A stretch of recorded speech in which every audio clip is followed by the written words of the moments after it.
would you take advice about how to reduce crime and make our streets, schools, workplaces, and homes safe again from an ex-con who spent nearly 5 years in prison for running a scheme that defrauded investors? That's our guest today, and we're going to talk about his controversial plan to cut crime when we come back. Welcome to Lean to the Left, home of no-holds-barred commentary, plus interviews with fascinating people, some of them top experts, others simply with interesting stories to tell. You'll never know who'll show up at Lean to the Left. Now here's your host, Bob Gaddy. Herbert Kay spent nearly 5 years in prison for taking money from new investors to pay returns to old investors. Today, freed, he continues to pay restitution to his victims. In between, Kay's been a retailer, insurance salesman, stockbroker, registered principal, public speaker, best-selling author, venture capitalist, business turnaround expert, TV talk show host, network talking head, consultant, direct marketer, and real estate developer. Now, either this guy is much in demand, very talented, or he just simply can't hold a job, and I don't know which one it is, but we'll find out. And now he's the front man for a 501c3 nonprofit that promotes what he calls the 1964 plan, which he says would make America the safest country in the world if implemented. Herbert Kay, thanks for sharing your story with us today, pal. I appreciate it. It's my pleasure. By the way, the newspaper said I ran a Ponzi scheme. That's not what it was. What I was guilty of, I was a real estate developer. And by the way, I was guilty of what I did. And so I'm not trying in any way to mitigate that. I'm not, what's the word I'm looking for? Weaseling on what I did. I was guilty. I got what I deserved. But just to be clear, I wasn't taking money from Peter to pay Paul. What I was doing is believing my own bullshit, trying to save my development company in Mexico that went down in the 2008 crash. And rather than bankrupting it, which is what I should have done, and fallen on my sword like a man, I went way beyond the boundaries of where I should to raise capital to try to keep it alive. And ultimately it imploded, and that's what happened. And guilty is charged. Absolutely. It's one of those things where I backed into it without, it's like being a sick gambler in a sense that I backed into it without really realizing I was doing it. But once I realized it and I could have stopped, I didn't stop. And that was my crime. Exactly. How did you do that? What did you do that was illegal? No single act. So I portrayed possibility as fact to raise capital, and I'm very persuasive. And when I do public speaking, and this is going to be, it's like my superpower, and I can make people believe almost anything, at least in those days. Yeah. And I used my superpower for ill. I depicted a risky venture as not remotely as risky as it was. Okay. And I took down a lot of innocent people who were my friends. Oh, man. And I pay restitution to them to this day, and I'll probably pay for the rest of my life. And I do it proudly, actually. It doesn't bother me at all. Just the opposite, actually. And it just, if people choose to judge me by the worst thing I've ever done, there's nothing I can do about it. But I'm not going to get into the weaseling business and start like a politician, trying to make an excuse for what I did. I did it. Okay. I shouldn't have done it. I knew better, and I still did it. Tell me this. You said that in the stuff that you sent me, you said that prison was the best experience of your life. Why? How could that possibly be? It was like going to a monastery, and that's how I treated it. I treated it as a monastic experience from the very, very beginning. If you think about it, you sleep on a hard shelf with a very thin mattress, a cot, less comfortable than a cot a monk would sleep on. You wear exactly the same clothes every single day. You follow rules that you have absolutely nothing to do with, and your life is simply not your own. But what you get for that is an enormous amount of time to think. And I needed a timeout. And I had built so much pressure into my life that by the time I went to prison, it was cathartic. Plus, and again, this is not making an excuse. And I'm going to preface this. I'm going to bring up a childhood thing, which is really, it makes me feel pathetic at 66 years old. So I came from an extremely abusive background. And I'm not going to go into the details of what it was, but basically every kind of abuse you can think of, I experienced. Okay. And what that does to you, there's only, when you come out of an abusive childhood, when a person does, when you, me, whoever, it's much more common than I ever thought. And that's a sad point. So I'm far from unique. There's two ways to come out of it. Either you go into a lifelong fetal position where you end up in unending therapy, crushed as a human being, or you become like me. So, and to become like me, which is to be like charismatic and always look happy, regardless of what you feel like, is because you develop a second channel. I'm going to use a word that my youngest daughter uses. She calls it channel 1 and channel 2. Okay. And you develop this channel 2 because your channel 1 present is so horrible. So to escape it, you live in this alternate reality, and it's just a little bit skewed. And you, after a while, you stop realizing it's an alternate reality. That's how I could believe my own lies, because to me, they weren't in this skewed reality. And it took prison to slap me out of it. Now, up until prison, I carried an enormous amount of hatred for two people in particular. And in prison, I was able to let it go, just forget about it. And at some point, it was just an opportunity to really do some serious introspection. And for that, it was the best thing that ever happened to me. All right. So what did you learn in prison that resulted in this 1965 plan of yours? And 64. The reason I call it 64, by the way, is that's the year that the Civil Rights Act passed. So from that day forward, all discrimination in the United States became illegal. Now, of course, there's still discrimination, and of course, there's still battles to be fought, but that was when it became illegal. So much has changed since then. For example, in 1964, before the Civil Rights Act passed, for example, and I think you're old enough to remember this, if you saw a mixed race couple in a restaurant, everything would get quiet and people would stare, and now nobody cares. And that's just a really good example of society has come a long way. It's got a long way to go. This is not a discussion of racial equality. I'm just saying that it became illegal. So, and the United States was at the top of its game. We were the world's dominant power. No one ever heard the word school and shooting in the same sentence, or club and shooting, or office and shooting, or whatever it might be. You know, you could leave your keys in your car, even in a big city. I grew up in Pittsburgh and Miami both. And, you know, there was never any question of anyone's going to break into your car or your house. It just didn't happen. And then we managed to we basically ran the whole train off the tracks. But until I got to prison, I was like everybody else. Either, depending on your politics, it really falls into two groups. And it's always the same. Every time something horrible happens, on the right, they call for lock them up, and on the left they call for gun control of some kind. And okay, it's enough of this conversation, because everyone's got to get a grip on reality. First of all, to the right wingers, the United States has 25% of the world's prison population, with 4% of the world's global population.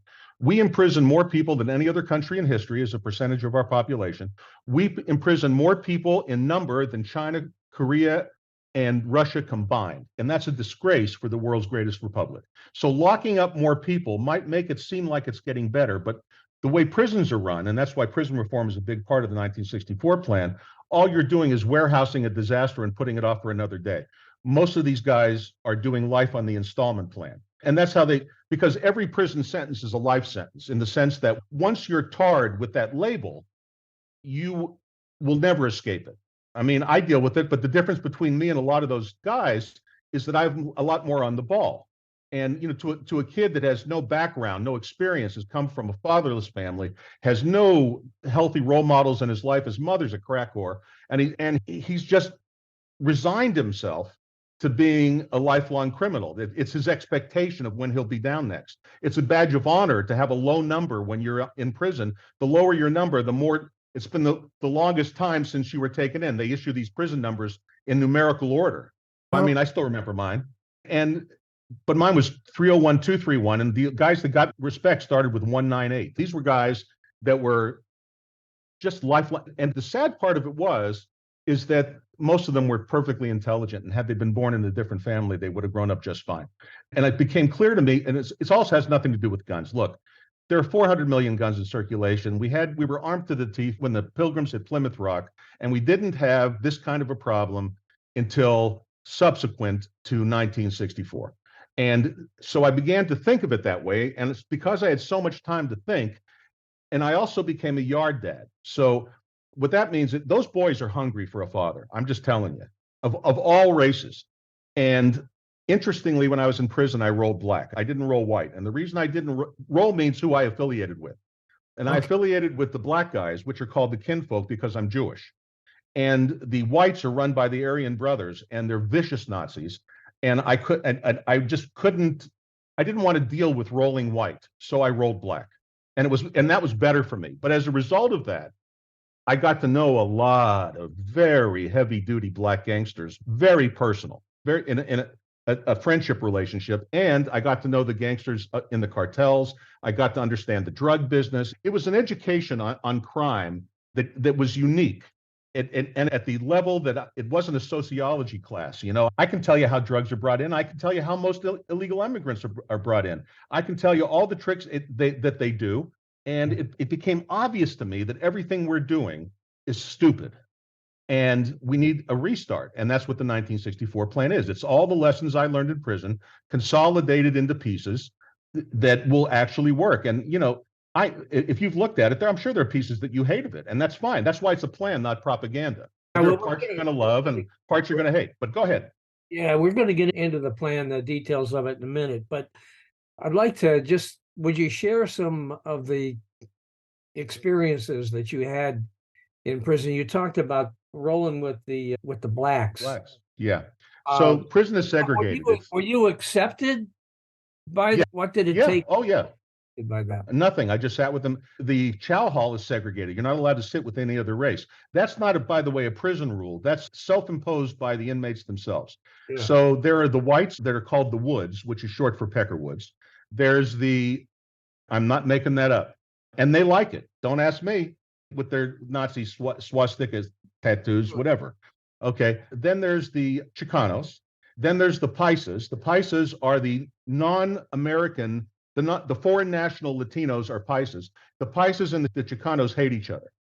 And they hate each other because the Paisas view the Chicanos as sellouts and Chicanos view the Paisas as stupid. And so the two of them together just don't get along. So they're separate. The blacks are called kinfolk. So I rolled kinfolk. The Native Americans are called chiefs. And I think that's all the groups. There's no Asian group because there's so few Asians. Like I think I met 3 Asian guys the whole time I was in prison. There were more Jews than Asians, and that's saying something. There weren't that many of us to begin with. And because I was a Jew, I'll tell you a really interesting prison story and shows you what can happen in the least expected places. So when I first went into prison, they took me to a place called Alhambra. Alhambra is a maximum security prison. It's called a 5-yard. It's the highest you can get. It's where they take everybody, put us into cells, and then figure out where to place us based on our risk. And are we violent? Are we non-violent? How many years to get out? That kind of thing. Are you mentally ill? What's wrong with you? How do you go? And I'll end by saying I was only there 8 days. And then I was trucked off the Yuma, which was what a fun ride that was. But anyway, while I was there, I was in a 14-man cell that was holding 20 guys because of the overcrowding. So 6 guys were sleeping on the disgusting floor. There's no other way to put it. There was a single shitter that was also the sink in the middle of the room with absolutely no privacy whatsoever.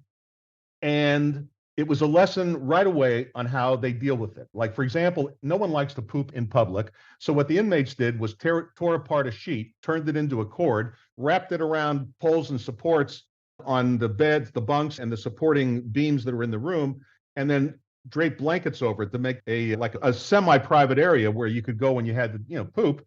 Yeah. And then what you did is anytime, this is going to be needlessly graphic, but the toilet had an unbelievably powerful flush. So you would literally hold the button down to suck every odor, and you would just hold it down as long as it took. You try to get it over with, and then you got out of it. If you had to fart, frankly, in a room like that, you went and sat on the toilet, even with your pants on, just fart into the toilet and hit the button because it would sink it down. I'm not joking around. That's really how it was. I'm not making this up. So anyway, naturally, I'm in there and I'm not happy. And it's by the way, it's Arizona. It's the summertime. It's June. It's hot as hell. And they had evaporative cooling only in the prison. So let's just say it was sweaty, really sweaty. And so all of us were stripped down to our waist, and we had overalls, orange overalls, but you didn't wear them inside the cell because it was too hot. So you would strip them off, and basically you laid in your bunk all day because that's all there was to do. They took you out for 10 minutes to take a shower, and that's about it. And twice a day, once a day to eat, in the evening. Everything else, they brought you a bologna sandwich on white bread for your breakfast and lunch that they'd give you in the cell, along with a little thing of milk or something, and maybe a cookie. So anyway, second day I'm in there. I'm absolutely miserable. I'm feeling very sorry for myself. And who walks in but this gigantic white guy with his head shaved, who had to weigh 350 pounds, with every Nazi swastika tattoo you can possibly imagine, and a war eagle tattooed across his chest. Now, when they wear a war eagle, they're only allowed to wear it by the Aryan brothers if they've killed someone. So right away, I knew that this guy was a murderer. His prison handle, most guys don't go by their name in prison, they go by their handle. His handle was evil, and it fit. And people somehow knew him. Other inmates knew him. They had been in with him before. And he was as terrifying a human being as you can possibly imagine. And here I am, a Jewish guy, an older Jewish guy, for Christ's sake. This guy was probably 35, give or take a nickel. And I'm trapped in a room with Hitler's henchmen. It was frankly frightening. So I thought to myself, what am I going to do about this to get out of this alive? Because you could really get beaten up very badly in prison in certain situations. So I decided what I was going to do is get beat up on purpose. So when we went to the showers on Wednesdays and Sundays. And he came in on a Tuesday. So I decided the next day when we went to the showers, and there was going to be a lot of corrections officers around. The reason I picked the showers is there would be a COs around to break up what was going to come. I decided to pick a fight with them in the showers, get beat up, and then get put into protective custody away from them. That was my plan, to basically take a beating to protect myself. I know how that sounds convoluted, but in prison, that's the logic. And so I walk up to him, and we're in the shower room, and I said, "Hey," and I'm 6'3". I'm looking up at him. He's huge, okay? And I look at him and I say, "Evil, here's the deal. I'm a Jew. I'm the real thing. I'm not going to pretend. I'm not going to. And if you're going to beat the shit out of me, let's just have it out right now." This is literally what I told him. Let's have it out right now. You'll win, but I'm going to try my best to hurt you. But let's just get this over with right now. And I got ready to take the punch. And he looked at me, and then he smiled and grabbed me and picked me up with a big bear hug. And he said, "Man, you've got balls." And I said, "Not really. Couldn't figure out any other plan." I was honest with him. It's not that I had balls. It's just that I just couldn't think of anything else to do. And I figured I'll take a beating, get it over with. The COs will save me, and then they'll lock me in protective custody where no one will get at me. Yeah. Anyway, it worked. He ended up being my prison tutor, and I spent the next 6 days with him as he taught me everything I needed to know for the rest of the time I was in prison about how it works from top to bottom. Wow. He was the one who told me to roll black. He told me, "Don't roll white. You're going to make yourself a misery." And he was right. Wow. And it was an education. Yeah. That's just one. I have so many of those stories, but Eagle, by the way, ended up going to a 4-yard. I never saw him again. I went to a 2, he went to a 4. Okay. I never saw him again. And interestingly, he was in because he'd come in on purpose. He got into a fight on purpose so that he could murder a guy in the jail in the county he came from because the guy had raped his niece. And he had gotten himself arrested to murder the guy that raped his niece. And he didn't, I don't know if he was successful or not, but they sent him to a 4-yard, which is a murderer's yard. So there you go. That's the story. Holy mackerel. A lot of people listening to this are going to wonder, what was it like trying to take a shower? Were you worried? Well, we'll find out about that when we come back following this quick break. No. At Alhambra, it was a big public, it was horrible. It smelled like urine. You just couldn't imagine a bigger shithole than Alhambra prison. I just can't. The Shawshank prison in the movie was a Holiday Inn compared to Alhambra prison. I'm just saying. Okay. There was no private rooms or 2 to a room nonsense. They were packed in there like sardines. But when I got to Yuma, everything changed. Prison is better than jail. Okay. Much better than jail. So we get to Yuma, and it's about 11 o'clock at night by the time we get there. And at that point, the whole yard has been locked down. Yuma is what is called a working yard, meaning that all the inmates have to have a job when they're housed there. The jobs are menial. It's not, when I say a job, it could be anything. I worked in a call center just because I have the gift of gab, and I ended up actually making money in prison. But most of the guys did some kind of physical labor, worked on golf courses on the outside, shoveled shit, whatever it might be, clear the road, fight brush fires. It was a working yard. So 9 o'clock, lights out, and everything got quiet because these guys were exhausted and they wanted to sleep. And so I get in there and it's all really quiet. And the CO, at this point, I'm so used to being told where to go and being led around, I didn't quite know what to do. So he gives me my mattress and my pillow and my basic supplies. And he says, "You're in bunk, whatever it was." And I said, "Are you going to take me over?" He says, "No, it's right over there in that building." And that struck me as weird to begin with. So I go and I said, "Can I take a shit?" Because I stunk. By this point, I am just as ripe as ripe can be. Before I was even transported, I was sitting outside in a cage.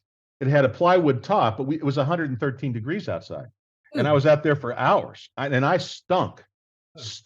Okay. So all I really wanted to do was take a shower. To your point, this is a long way to the same story. So we get in there, I put up my mattress, yada, yada, and I go to where the showers are. And the first thing that I smell is Clorox, which to me was roses. It smelled clean right away. And the second thing was it had individual stalls. And the third thing was it had curtains on the stalls. Wow. So I'm like, oh my God, privacy. So now, when I was in both Pima County Jail, that's when I was transferred. You always go to jail to get transferred into the prison system. I was there for a short time. It was like no hot water. It was just cold, and it came out like a bullet. But not a good stream, like one of those cheap shower heads that drill you, but you hardly get any water. Yeah. And that's also how it was at Alhambra. So I turned on the water, and it had Yuma Prison, and Kingman, the second one I went to, had great water pressure. That's all I can tell you. It had a good shower head and great water pressure. And it was, I'm telling you, the little things in life become very appreciated when you're in that position. And I took a terrific shower. And then I had basically been holding my bowels for days because, let me just tell you. So I went, and they had doors on the poopers, and they were clean. And I was like, I said to myself, I can do this. And I could. And then I just settled into it. We need to talk about your 1964 plan. Now, you say that it would eradicate mass murder, homelessness, human trafficking, violent crime, and addiction. How in the hell would it do that? Two things: the restoration of the nuclear family and the end of the drug war. And three things: and the devolution of welfare to the state level. Now, let me explain each part. You pick what you want me to talk about first. You go ahead. Just do it. But at the core of this, the first thing I noticed was none of these guys had a father. That's why I was a yard dad. They gravitated towards me because they're all looking for father figures. And that's of all races. By the way, I speak Spanish. So I had a lot of young Paisa guys, Latino guys. I had the black guys I was rolling with. I was their yard dad, even some of the white guys. In fact, you want to see my prison ink? Here's my prison ink that I got when I was in prison.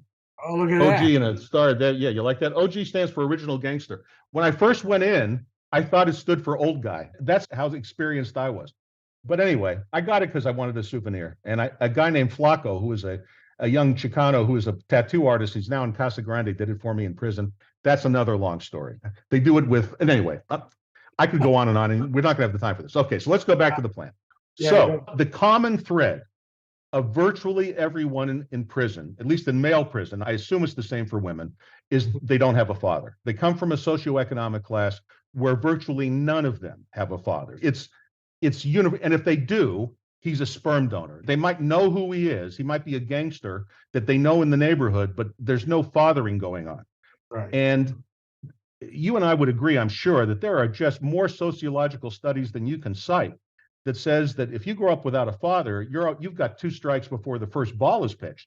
Then when you grow up without a father and you're in a place where your mother is a crack whore, because when women grow up without men grow up without fathers, and they seek it in their male structure in the gangs and in the criminal groups. Women have babies. They start when they're 13 and 14 years old by different men under different last names. And the reason is, without a father, what does a father do for a young woman? And I speak as a father of two daughters and two sons. But my job as a father of two daughters was to tell my daughters how important they were and where they stand in the world and that they have value and all those things that a father should do. They're growing up in an environment where their mother is a crack whore, then they become a crack whore, and they get more welfare payments by having more babies. And that also allows them, when you collect welfare, then logically you sell drugs because you don't have to report the income or even talk about the income against your welfare payments. It's a giant sea of hopelessness, all rooted in fatherlessness. So I began to look at what could we do to restore the nuclear family. So by the way, there was a decent prison library. And the librarian and I got to know each other very well. She was a lady our age, give or take a nickel, and she brought me any kind of book I'd ask for, when I started doing my research. And that became my second job. I became one of the librarians, which was great. I loved being one of the librarians because I read all day long. And I've always been a reader, but in prison, I had a lot of time to read. So I started looking at statistics. We weren't allowed on the internet. Everything I got, I had to get in writing or in a book or in some other study that you would get from me and bring in, or print the study for me that I'd ask for, or whatever it might be. Yeah. And because they didn't want us obviously talking to the outside and so on and so forth, which I completely understand. So anyway, in 1960, and I'll use the group I rolled with, the kinfolk, the black guys, as an example. In 1960, 86% of black children in the United States were born into two-parent families. Okay, 86%. Today, 82% are not. It's completely reversed, and it is not some kind of coincidence that the weight of the prison population falls heaviest among the black community, because they're the most fatherless of all the groups. The Latinos are next at about 56%, whites are at about 36%, Asians are not worth mentioning, hardly any. But primarily it falls so heavily on minorities because of, without a father, and if you're in a certain socioeconomic class, this is where you go. Plus, the other thing is there was an enormous amount of drugs in prison. So I began to look at, for example, in Kingman prison, I was recruited a lot by the cartels to launder money for them when I got out. That was certainly a career choice I could have made. Now, I got to tell you, don't do the crime if you can't do the time. And I'm a one and done kind of guy. There's no way I was going to do that. But the more I told them no, the more they liked me. Okay. Plus, they loved the gringo that could speak Spanish. So I would hang out with them. Okay. And I learned. So in Kingman prison, we had about 1,800 inmates, and about 1,400 of them had active addictions. I never saw heroin until I went to prison in my life. I heard of it. I've seen it in TV shows, but I saw it every day in prison. I saw crack every day.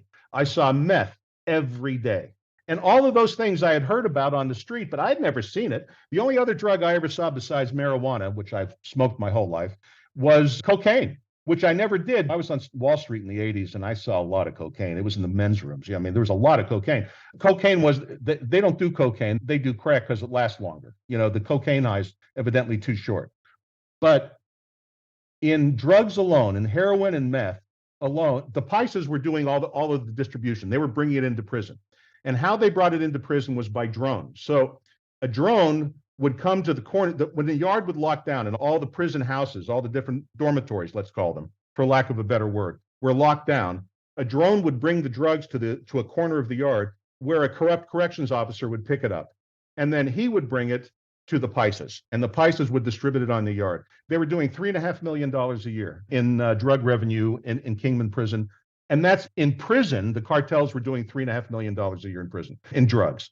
If you can't control drugs in prison, you might as well just forget about it. I mean, the drug war was lost from the day and has created so much havoc. So the plan revolves, I know I'm jumping a little bit, but the plan revolves around the restoration of the nuclear family and some prison reform and some homelessness reform and things that'll cost money. But the money to pay for that's going to come from ending the stupid drug war, where we've spent $1 trillion since 1971 and Richard Nixon declared the stupid thing, and we've stopped nothing. And we're not going to stop it. It's not going to, the cartels have unlimited funds and they hire the best people, where policemen are essentially bureaucrats with guns. And I'm not denigrating, they do an important job. I'm not anti-police. I'm just saying they're not by caliber nearly as smart as the guys they're coming up against. They're just not in the same, I knew truck drivers who made $1 million a year hauling drugs. And how they haul the drugs across the country is in milk trucks. So when you see those big steel milk things carrying along, a lot of them, have a big collection of drugs right in the middle because the dogs can't smell through the milk. So that's just one little tip that I can share with you of how drugs In are the middle, transported. you mean the drugs are in some? They're in a plastic water milk tight container Yeah. down in the sea of milk. It's really a milk truck, and they own a bunch of dairies around the country and through Shell Corporation. Let me tell you, if I really was a financial criminal, these guys could have taught me a lot. And what I knew a lot about was because I was a real estate developer in Mexico. That's where my real estate development company was. I know a lot about Latin American finance, and that's why they like me, because I know about the banks and how they work and all that kind of stuff. But which is to say, they don't work. It's Latin America. Okay, so when talking about drugs, you want to legalize drugs, all drugs. Yeah, all drugs, and not decriminalized. Okay. Look, the first thing you have to understand is, and I came to understand this in prison as well, is that for a lot of people, longevity is not their goal. I understand that we make certain drugs illegal because we're trying. It's how you go to hell. The road to hell is paved with good intentions. We want to help these people. They don't want to be helped. Yet, the reason that rehab is such a miserable track record, even for 12-step programs, is that unless you want to quit, you're not going to quit. And most of these people have no expectation of a better life. All they're trying to do is escape for a few minutes. But because drugs are illegal, they're extremely expensive compared to their production cost. So one of the examples I cite in the white paper that's on the 1964plan.org website is I talk about the price of heroin. Now, heroin, and by the way, this was backed up. I learned this in prison, that I went to see if there was a study that backed it up, and Yale did a study on this that does back it up. If you sold heroin at 100% profit, you would be selling it at 5% of its street price. Everything else is recovering the cost of interdiction. There's so much, they have to spend a lot of money to deal with the interdiction threats from the various things, and that's what drives up the cost of drugs. Plus, because interdiction is so expensive, drugs are not a competitive market. It's not a free market. So ironically, our drug laws protect the cartels from competition because very few other people could afford to spend the money to do what the cartels do to bring the drugs into the country. So we're, in a weird way, the last people, I'm telling you right now, I know this firsthand, the last people on earth who want drugs legalized are the cartels. It is positively a license to print money, and they're never going to go away, and they're destabilizing all of Central and South America. If we legalize drugs, if it would be as easy, remember heroin is just, I keep using that as an example because everyone knows what it is. Heroin is not patentable. It's been around forever. It's like aspirin. You could sell it generically. Generic producers could produce it. And I don't believe in decriminalization either, because decriminalization is a code word for replacing one useless bureaucracy with another. So these drug addicts, what they need is a safe supply of drugs, be able to go get treatment if they want it, okay, and otherwise be left alone. By doing that, they'll be able to support their drug habits on 1/20th of what they need to get now, which means when I was in prison, about 36% of the guys there statistically are there for drug charges, which is possession or sale. But all the other violent crimes are all associated with drugs. And the reason for that is that drugs are illegal. And since drugs are illegal, you cannot go to court to enforce a contract between two drug dealers. So if it's all a handshake business. So I'm not making an excuse for all the murder that goes on, but I'm just giving you the context of it. It goes on because it's illegal and they can't go to court. For the same reason that in the Old West, ranchers would string up rustlers because there was no law around. And they didn't have a jail to put them in, so they'd string them up and leave them hang from a tree.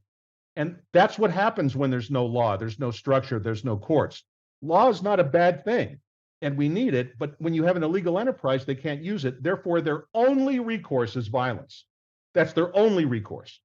And if we did away with the drug laws in their entirety, all drugs are legal, a week later, violent crime would drop by 80 to 90%, just overnight.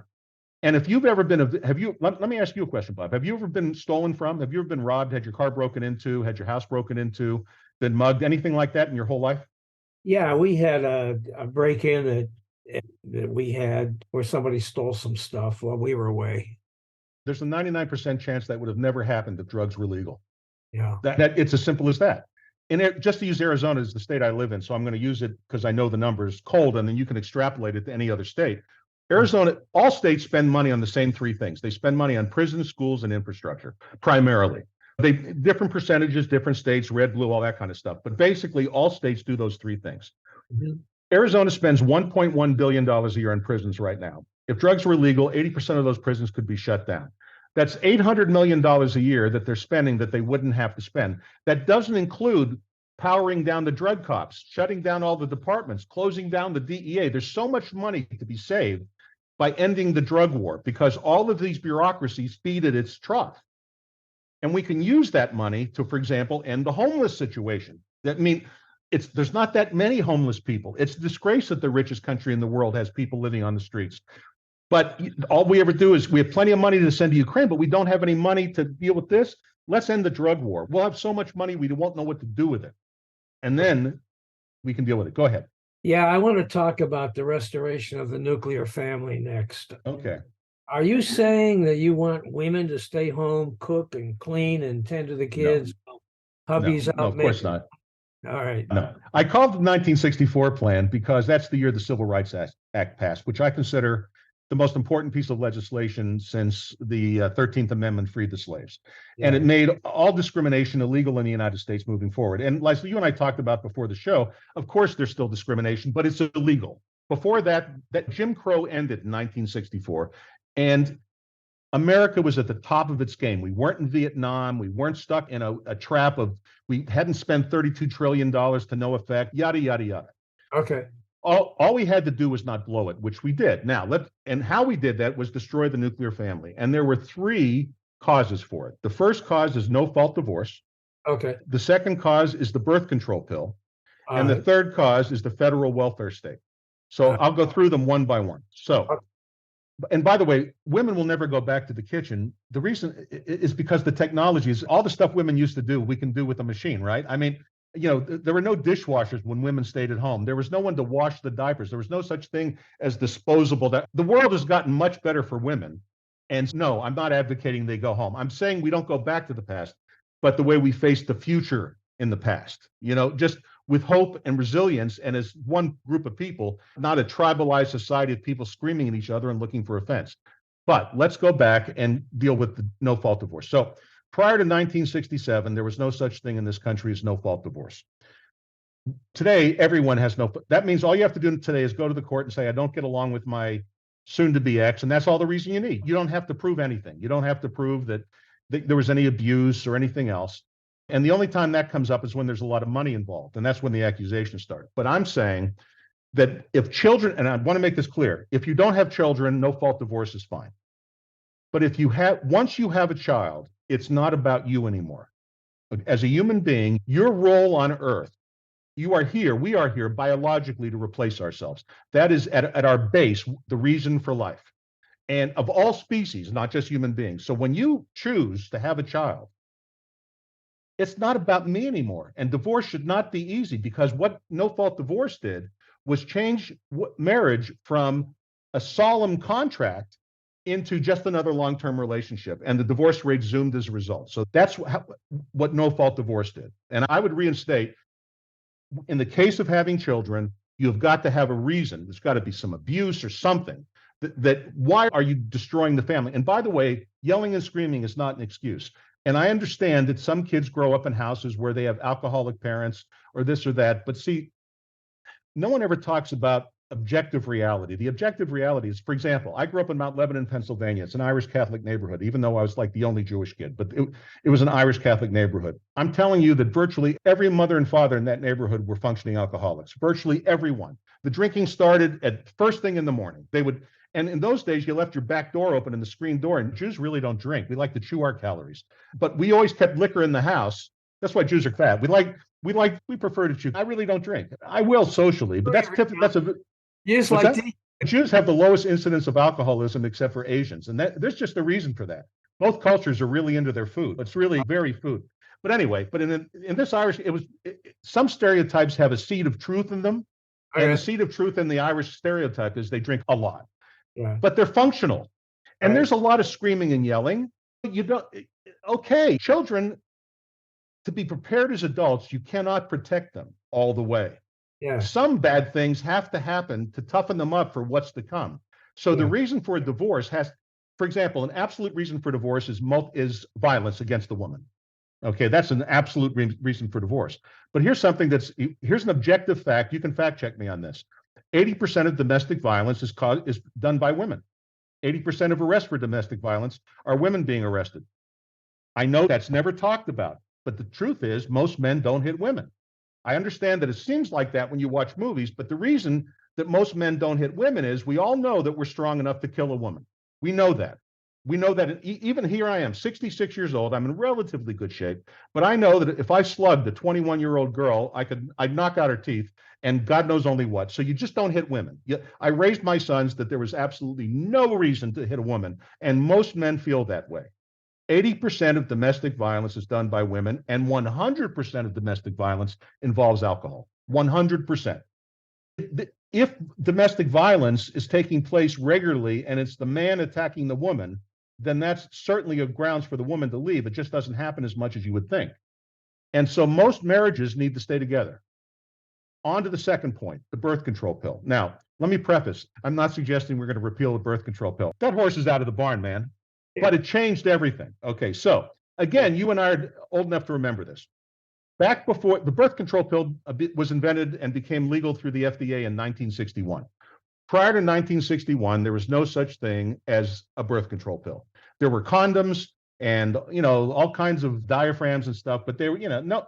The truth is most people married as virgins. Most women kept their virginity until marriage, and that was a big deal. And most men did. And if they did get laid before they got married, it was usually in connection with, for example, they were drafted, they went overseas to Korea, and while they were there, they had a little fun, but they came home. And they weren't bringing those girls home to mama. Okay, they were going to marry a virgin, and there was a reason for that. And I know how antiquated that sounds, but this goes to a point that I've noticed, which is we as a society tend to kick down fences without asking the three most important questions. And birth control was one of those fences, and chastity, and having a lot of sex before marriage, because the first question is who put the fence up? The second question is why did they put the fence up? And the third question is, was the fence there to protect us or to hold us back? And in fact, it was there to protect us, because the weight of it used to be a disgrace to have a child out of wedlock, and there was a reason for that. The reason was it's bad for the culture. Everyone knows a fatherless child is bad for the culture. So it was strongly discouraged. Now, what that meant was that most people got married either very sexually inexperienced or virgins, which also meant that sex is like pizza. It's great unless you start comparing it to everything else.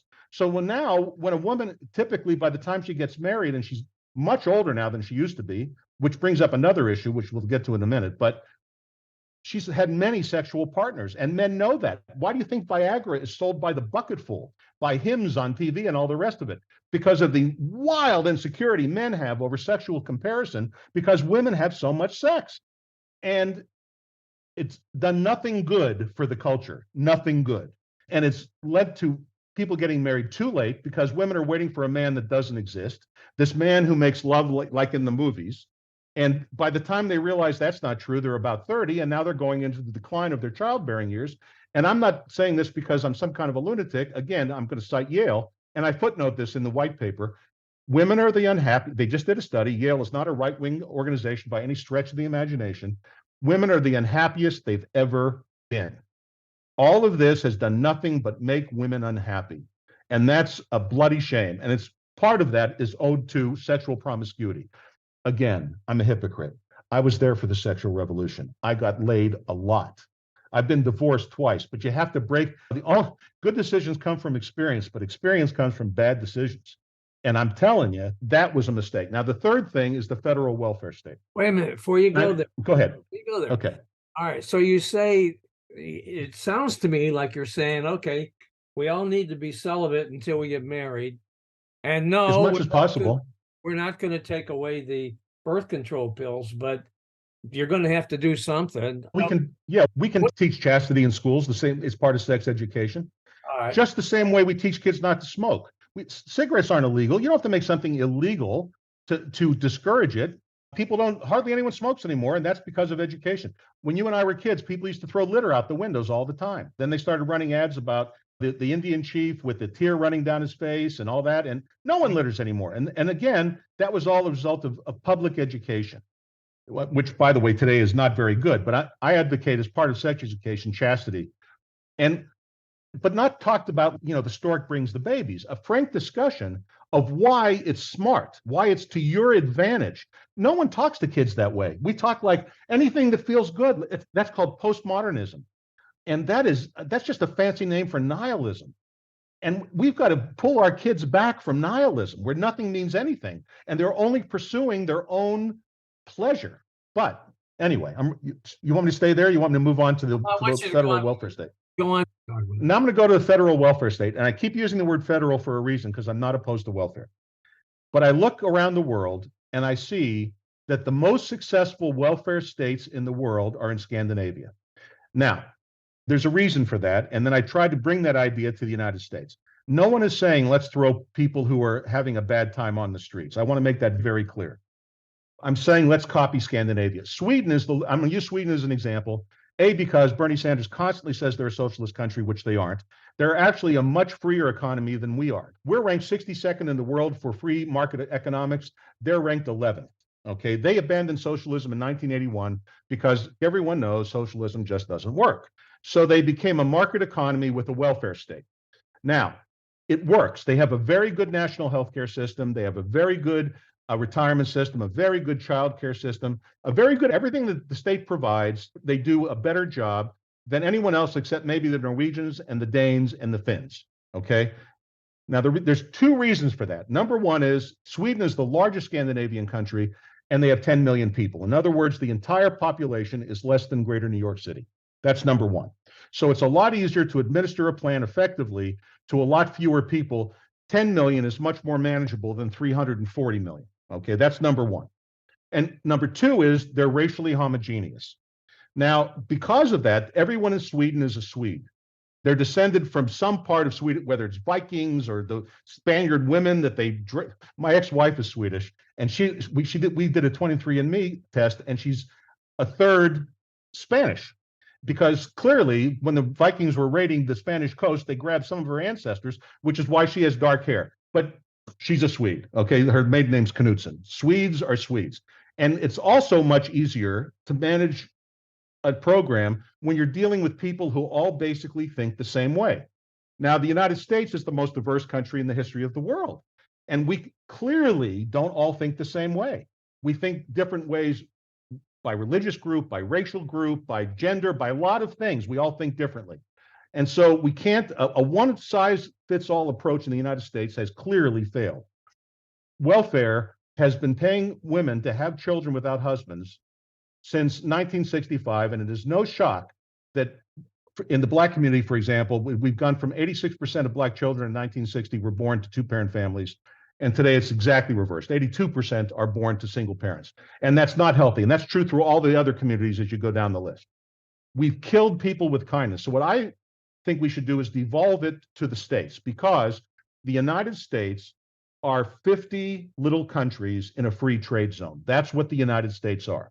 Our Constitution is a federalist constitution, with most power is given to the states explicitly in the Constitution. Congress usurps it all the time, but constitutionally, we're a federalist country. The founders were very specific about this. So that means that each governor and each legislature can design a welfare program that fits the demographics of their state. So when you're doing it for Minnesota, which is, for example, heavily German and Norwegian, heavily, okay, that's going to be one kind of welfare plan. But a state like Alabama with a majority Black population is going to be a very different welfare plan. And let the states do it. Now, the other thing people don't understand about Scandinavia is the middle class pays for it because that's where the money is. It's in our country, it's become very fashionable. Let's take the money from the billionaires. If we confiscated all of the American billionaires' money, it would pay 6 months of the national debt interest. They have a lot of money individually. They don't have a lot of money collectively. The money is in the middle class. So in Sweden, the beginning tax rate for a middle class person making $32,000 a year is 56% without any deductions. The average Swede in the middle class pays 56% of their income right out of the gate for their welfare state. But it's worth it to them because they're getting value for what they're paying for. And we got to stop lying to people. It's immoral to borrow from the future to pay for the present for benefits that the future is never going to benefit from. So, for example, when we borrowed an enormous amount of money to build the interstate highway system under Eisenhower way back when, that made perfect sense because everyone down the road, as they paid back those bonds they used to borrow the money, we all benefit from the interstate highway system. We all love driving on it. But when you borrow money to pay for current welfare benefits because you're afraid to tell people who has to really pay for it, you're creating a disaster, which is where we don't really have to be $32 trillion in debt with money we don't have. But this is how we did it. So if we devolve it to the states are not allowed to print money. That's what makes the federal government so dangerous. So since the states cannot print money, they have to balance their budget every year. Since they have to balance their budget every year, they'll design their programs to be efficient. Now, without the drug war, a third of their budget suddenly will not be spent on prisons. Okay, they'll have an enormous amount of money to reallocate. But you got to be straight with people. People should get as much government as they're willing to pay for. I'd be willing to pay 50% of my income if I was getting the quality of Sweden, where you walk into a hospital and it's one of the best in the world, and you get retirement and you get childcare. You're getting value, but you're not getting value here. Okay, and the people, the bottom half of our society pays no tax at all, and you can't. The reason the founders set up the rule that only landowners could vote was because they understood you can't allow people to vote for how much they take without paying for it. You just can't.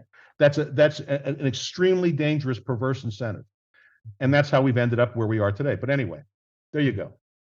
You know what? There's a couple of other aspects of your plan I want you to touch on. We're running really long here, but the first one is national compulsory service requirement for every teenager, and the second is addressing homelessness and how you would do that. Okay, You tackle I'll cover national.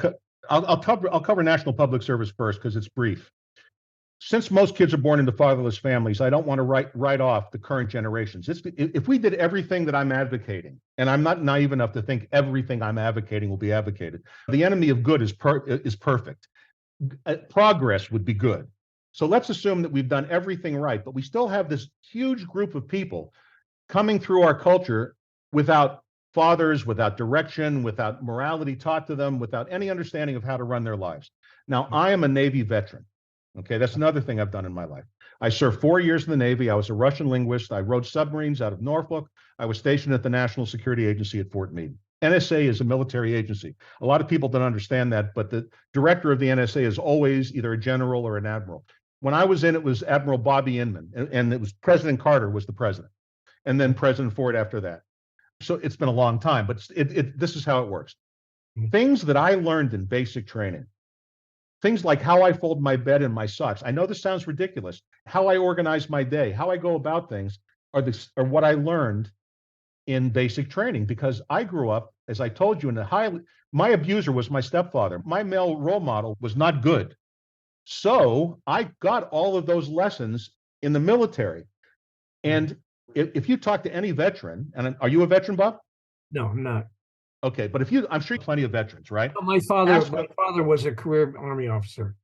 So he would have agreed that there are lessons to be learned by that kind of training. Okay, now I'm advocating that it's not a military draft, that the kid can select whether they want to go to the military or whether we're going to create another arm of national service, a lot like the Peace Corps, only a paramilitary. It should be structured just like a military, but without guns. So the kids will still go through basic training. They'll still get all of the discipline. They'll still learn how to take an order.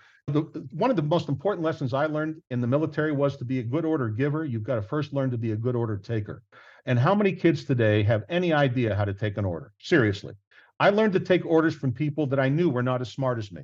But because of their position, they had earned the respect of me following their order. And when you're operating as a team, there's no time to discuss, especially when lives are at risk. When I served on submarines, I learned right away, this is not a time for individuality. If the captain says do it, it's for a reason. And there's no time when the guns are firing to get into a discussion of whether you agree. It's an important life lesson. And what I advocate is every 18-year-old, upon graduation from high school, or 17 if they graduate early. For example, I graduated at 16. I was just one of those guys.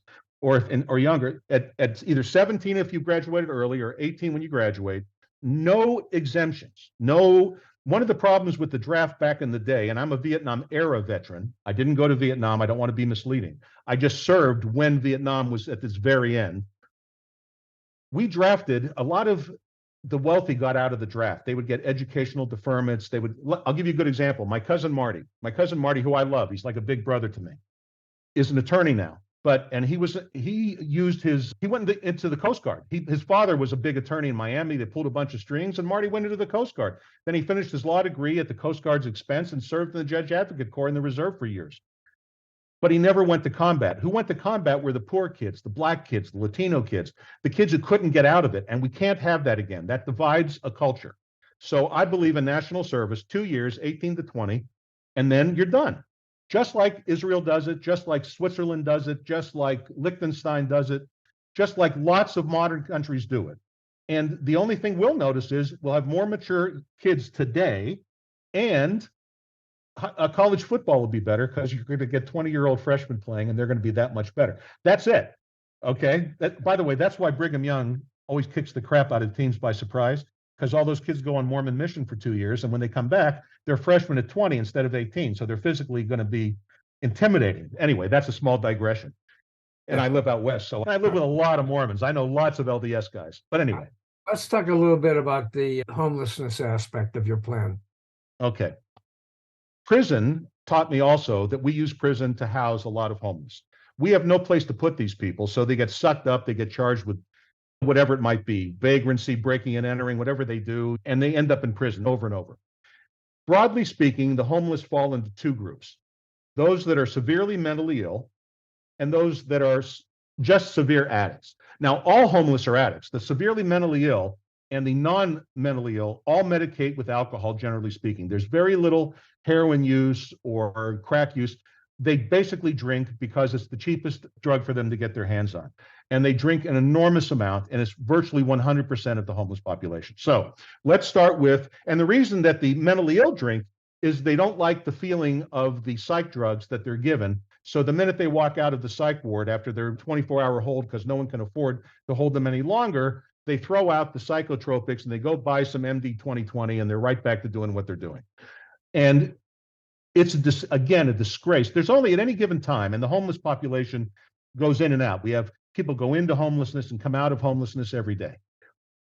And if that population, there's only about 600,000 of them in the whole United States. Now, I'm not including those families in certain areas that are finding themselves homeless because they can't find a place to rent and still work. That is more an issue of zoning, and I'm not going to get into that now. Okay, that's if you want to learn something interesting about that, Michael Schellenberger, I think he's at Berkeley, has a lot of interesting things to say about that. But I want to address these hardcore homeless. So now we don't have the drug war. We're saving in Arizona alone $1 billion a year. Every state's saving the same money. We take part of that money and we build, I hate the word asylum or we build sanitariums. Beautiful, staffed, clean, comfortable, secure, protected places where these homeless guys, we can sweep them up and we give them their choice. If they want to sit in a room and drink themselves stupid, they can sit in a room and drink themselves stupid.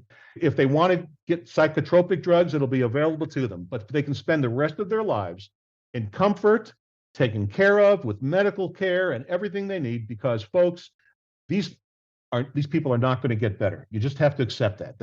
I know these people firsthand. They're not going to get better. That's not cynical. It's objective reality. Okay. Then on the other end of the spectrum are the hardcore addicts. Now, for them, I have a variation on a theme. Instead of, obviously, they're not mentally ill, they're just wildly alcoholic, generally speaking. But some do, there's a little heroin, there's a little of this, but mostly alcohol. Here's what we do. We take some of the money we're saving from fighting the drug war, and on the outskirts of every metropolitan area in the city, we find a piece of property, maybe in an industrial area that no one has any nice houses around or anything else to disturb anybody, and the municipality buys it, and on it, they put tiny houses. Are you familiar with what tiny houses are? Yeah. Those little manufactured homes it's like a studio apartment. It's a little house.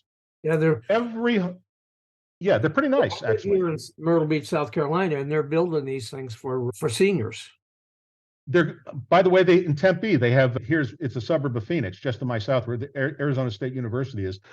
they have tiny home communities for seniors. But instead of that, we build them on the outskirts of town for the homeless, basically. Okay. And the police pick them up. It's not a prison. They can leave, but they won't want to. The reason they don't go to shelters and the reason they're homeless is they don't like rules. Again, this is firsthand experience. They're on the street by choice.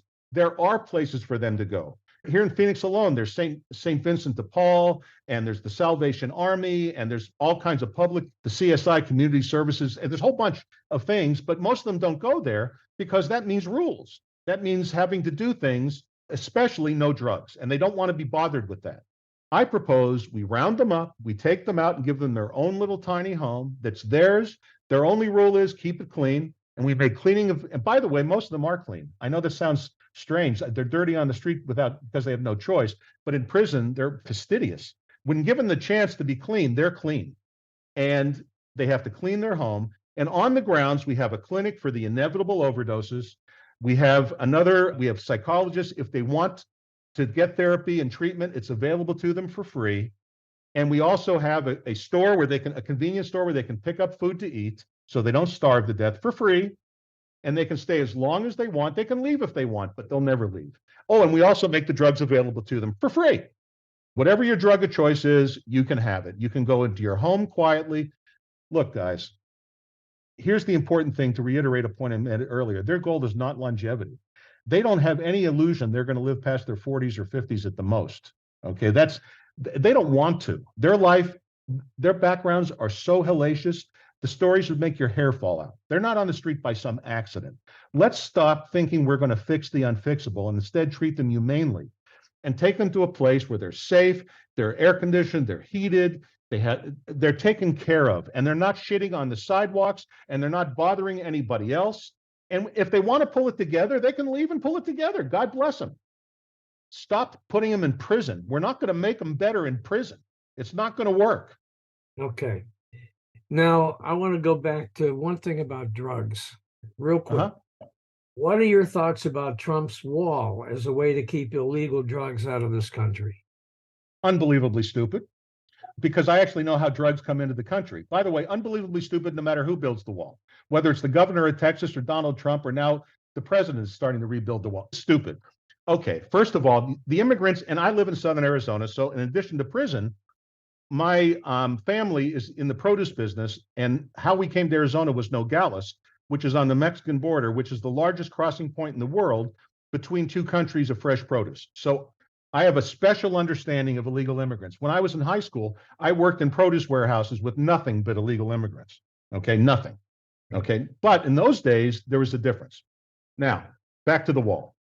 I learned in prison that most of the people and drugs are brought into this country through tunnels, not across the border. The people you're seeing across the border are the bottom of the barrel. They're the ones stupid enough to try to cross the border on land and pay some coyote some ridiculous amount of money to get caught. Okay, most of the people are brought through tunnels. So there are Mexican families who raise their children like West Virginia coal miners to grow up and build tunnels. This is all they do. And there are thousands of these tunnels, thousands of them, under the Mexican border with the United States. And where they are is not out in the middle of the desert. That makes no sense. They're right in the middle of the cities. They go from the basement of one house on one side to the basement of another house on the other side. For example, in Nogales, there's Nogales, Arizona, there's Nogales, Sonora, right across the border. There are a gajillion tunnels coming from basements of houses on one side over to the other. Now, the cartels only use those tunnels twice because they assume that the dunderheads they're bringing through the tunnels, that's how they look at them, will eventually rat the tunnel out. So they only use it twice. They use it twice, then they fill it in, and they go and they do another tunnel. And this is how most of it is brought into the country. Once it's brought into the country, it's moved into mostly dairies, and it's moved in milk trucks because the dogs can't smell through the milk. It's all wrapped in plastic and stuff. But the wall is a typical political symbolic gesture. It's a waste of time. Talking about politicians, and this is my last question. In the white paper introducing your plan, you say this, quote, "Our politics have descended into a pit of obsequious, glad-handing weasels without a single vertebrae, and they have spent us to the brink of destruction."